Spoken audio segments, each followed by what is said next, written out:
L'écho pour tous, présenté par Mehdi Littim.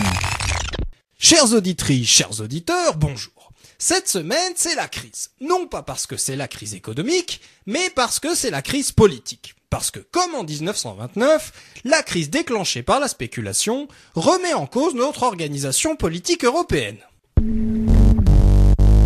Alors, c'est quoi l'idée de notre organisation européenne ? Eh bien, c'est l'idée que, quoi qu'il en coûte, il faut que les peuples européens se rapprochent institutionnellement pour éviter qu'ils ne se fassent de nouveau la guerre. Parce que la guerre, vous le savez, c'est le lot commun des relations franco-allemandes depuis Bouvines, mais c'est aussi le lot des relations gréco-turques depuis que les Grecs sont grecs, qu'ils aiment les petites enfants et qu'ils font la guerre à tous ceux qui viennent d'Asie mineure. Et c'est parce qu'il faut à tout prix rapprocher les peuples qu'on a accepté de mettre en commun avec les Allemands le charbon et l'acier qu'on utilise pour faire les canons et les guerres, qu'on a décidé de créer un grand marché commun pour que les Français puissent acheter des Volkswagen et que les Allemands puissent acheter eux aussi des Volkswagen, et qu'enfin on a décidé de créer une monnaie commune, l'euro.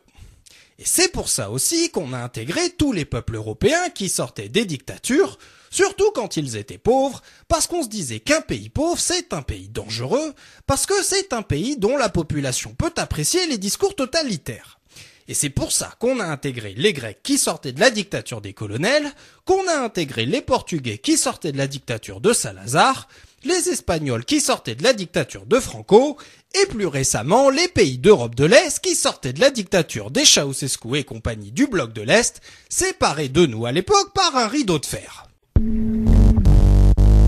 Parce que, voilà, vous vous en souvenez peut-être pas, mais dans les années 30 en Europe, il y a eu une grosse crise économique qui a facilité l'arrivée au pouvoir des dictateurs type Hitler en Allemagne, Mussolini en Italie, Franco en Espagne, et chez nous c'est pas passé loin, parce que vous vous en souvenez peut-être pas, mais en février 34, on a une autre bande de fascistes à deux doigts de réussir un coup d'État sur notre Assemblée nationale. Alors, d'où elle venait cette crise économique ? Eh bien, de la crise financière de 1929, déclenchée par des spéculateurs à la Kerviel qui faisaient pas trop la distinction entre le poker du dimanche et le poker qui déclenchait des faillites bancaires et qui déclenchait du coup une crise économique, parce que si les banques ne vous prêtent plus à vous les ménages et à vous les entreprises, eh bien l'activité économique se dégrade, des entreprises font faillite et des chômeurs grecs apparaissent.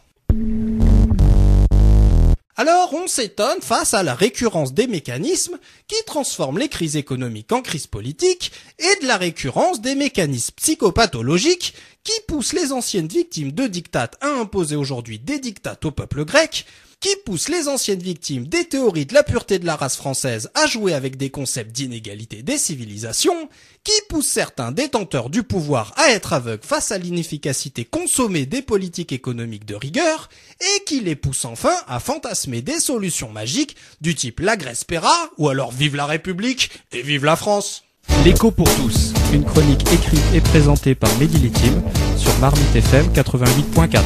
Vous pouvez nous contacter pour réagir à cette chronique sur marmitefm.canalblog.com.